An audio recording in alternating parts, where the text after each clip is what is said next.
err is human, to forgive divine. It was the best of times, it was the worst of times. You have probably heard both of these lines before, but do you know what figure of speech they represent? By the end of this video, you'll never have to guess again. Welcome back. Today we are covering antithesis.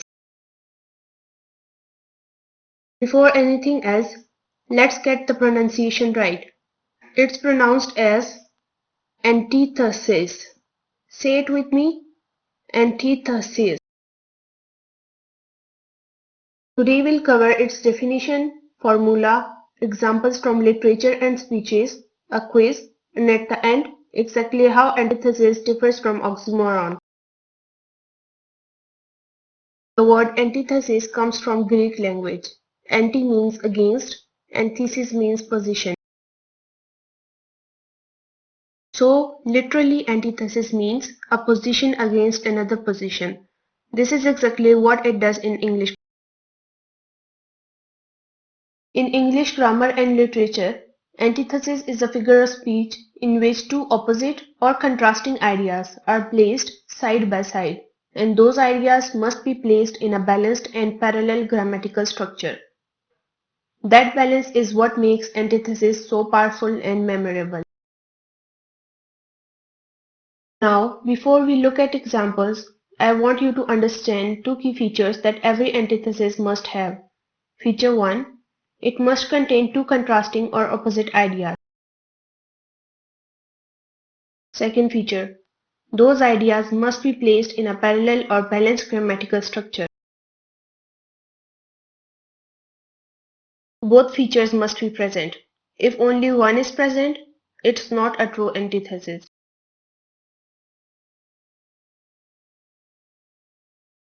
For example, the sky is blue and the grass is green. This sentence has parallel structure, but there are no contrasting or opposite ideas. So this is not antithesis. Both features must work together. Here's the formula for antithesis. Idea 1 contrasted with idea 2. And both sides must follow the same grammatical pattern. This is called parallel structure. For example, noun against noun, verb against verb, or clause against clause. Let's look at our first example. One of the most famous opening lines in all of the English literature. Charles Dickens wrote in A Tale of Two Cities, 1859. It was the best of times, it was the worst of times. Look carefully. Best of the times is directly contrasted with worst of the times. Both sides are grammatically identical. It was of times. Opposite ideas, perfect parallel structure. This is a textbook example of antithesis. Second example. Alexander Pope wrote in an essay on criticism in 1711, "To err is human, to forgive divine." The act of erring, making mistakes, is contrasted with the act of forgiving. And human is contrasted with divine. Both sides follow the exact same grammatical pattern. Opposite ideas, parallel structure. So it's a perfect antithesis. Third example, from one of the most famous speeches in American history, President John F. Kennedy, inaugural address, January 20th, 1961. Ask not what your country can do for you, ask what you can do for your country.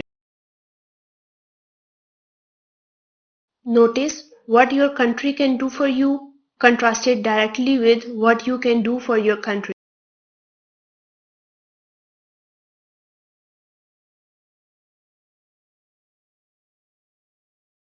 The structure is perfectly parallel on both sides.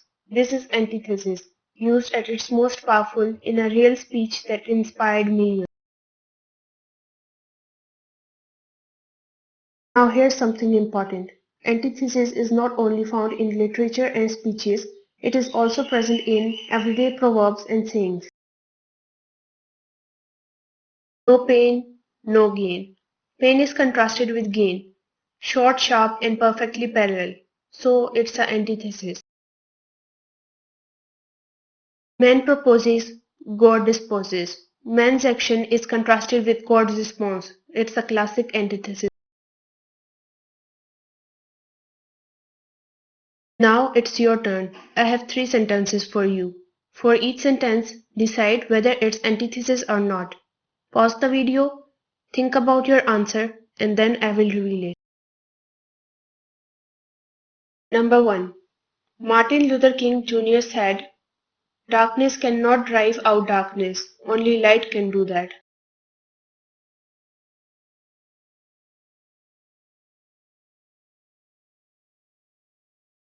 The answer is yes, this is antithesis.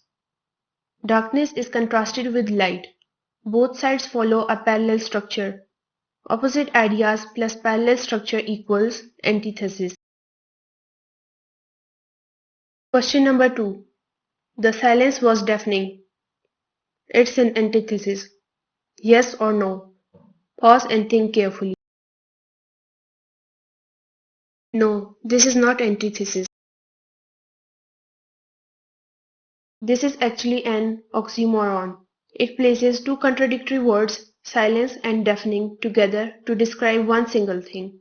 There is no parallel structure and no two contrasting ideas placed side by side. That is oxymoron, not antithesis. If you want a full explanation of oxymoron, I have already covered it in this series. Go check the playlist, link is in the description.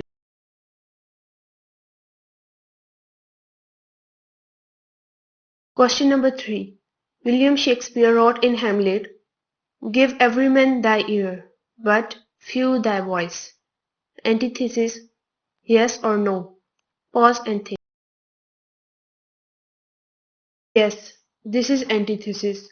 Giving your ear, listening, is contrasted with giving your voice, speaking. Every man is contrasted with few. Opposite ideas, parallel structure. Both are present, so it's antithesis. How did you do? Tell me your score in the comments. I read every single one. And if question 2 caught you out, do not worry, that was completely intentional. The difference between antithesis and oxymoron is exactly what we are covering right now. Now, the section most people have been waiting for. What is the difference between antithesis and oxymoron?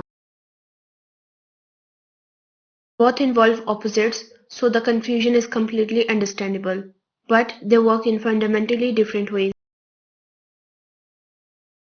Oxymoron places two contradictory words directly together to describe one single thing or idea. For example, cruel kindness. Just two words, one idea.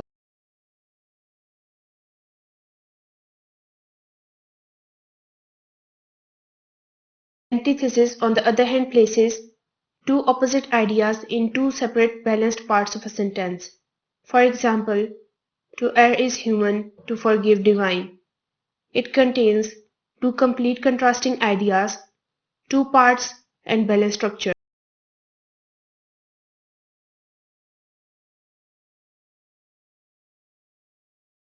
The fundamental difference between them is oxymoron works at the word level and antithesis works at the idea or clause level. Let me put this in a table so it becomes clear. Oxymoron uses two contradictory words. Antithesis uses two contrasting ideas. Oxymoron works at word level. Antithesis works at clause level. Oxymoron describes one thing. Antithesis contrasts two separate things. Oxymoron needs no parallel structure, while parallel structure is essential in antithesis. And here are examples of each. Bittersweet, it's an example of oxymoron. No pain, no gain, it's antithesis.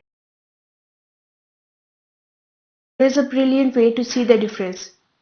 Take the same concept and express it as both an oxymoron and an antithesis.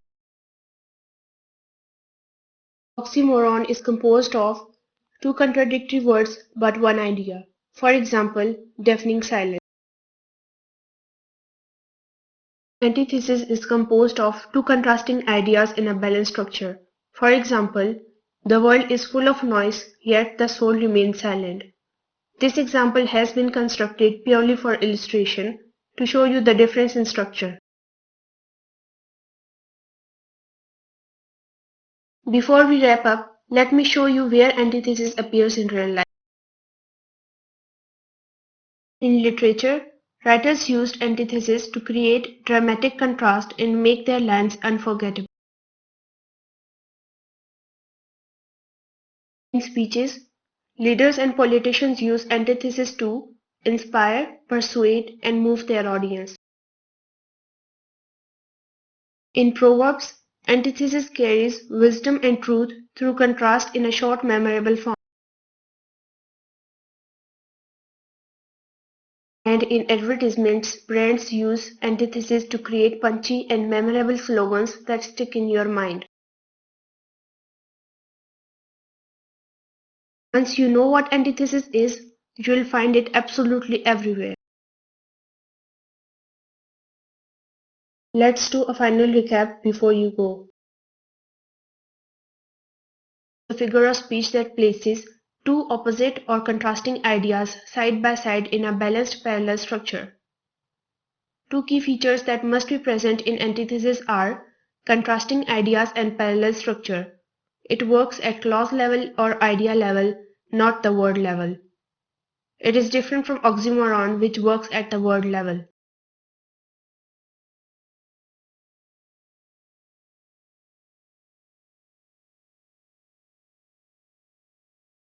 If this video helped you, give it a thumbs up. It genuinely helps the channel grow. Try writing your own example of antithesis and drop it in the comments. I'll tell you if it's correct. Subscribe if you have not already, because we are covering every single figure of speech one by one. Thank you for watching. I'll see you in the next video. Keep learning and keep growing.